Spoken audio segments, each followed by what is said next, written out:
Oke, jadi masalah apapun yang kita hadapi, cara penyelesaiannya adalah cari penyebabnya. Misalnya kita menghadapi masalah, aduh kok males sekali saya kuliah. Cari itu sebabnya.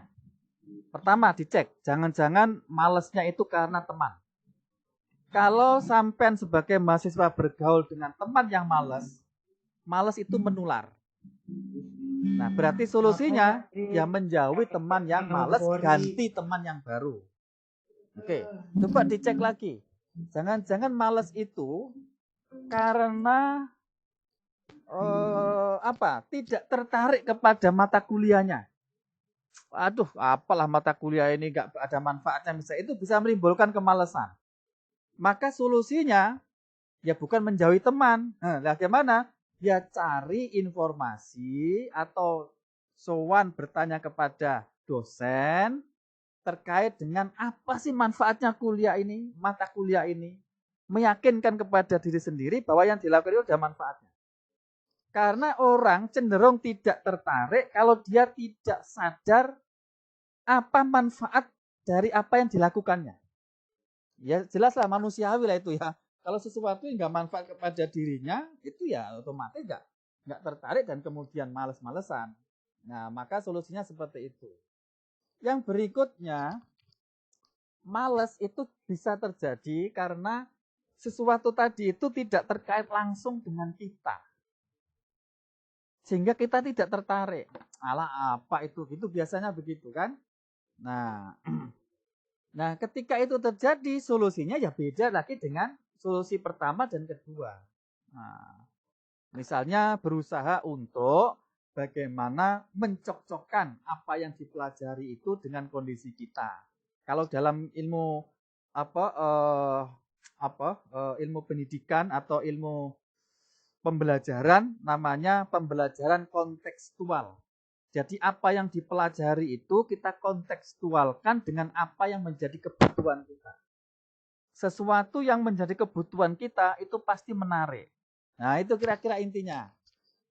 Gimana? Diterima nggak Kang Arif?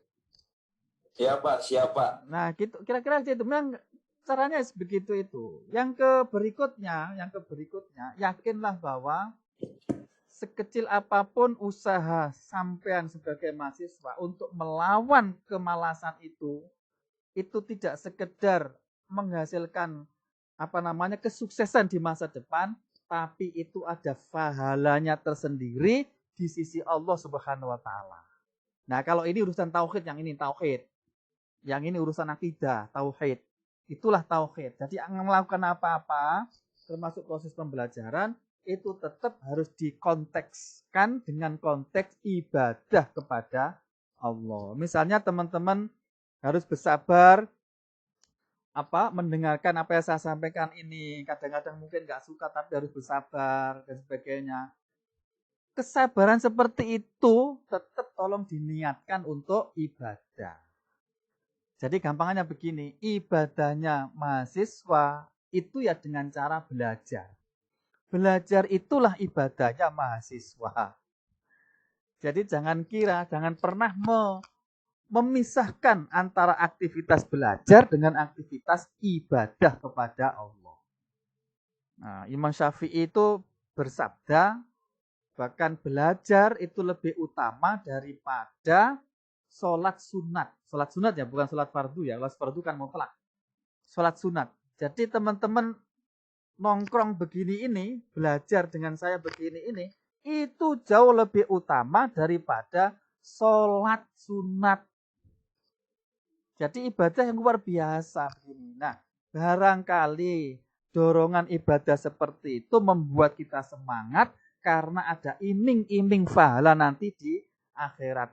Andaikan belajar kita itu gagal, gak paham-paham, tetap kita beruntung yaitu ada pahala nanti di akhirat. Itu kira-kira jadi pengajian jadinya ya. Itu terima kasih teman-teman ya.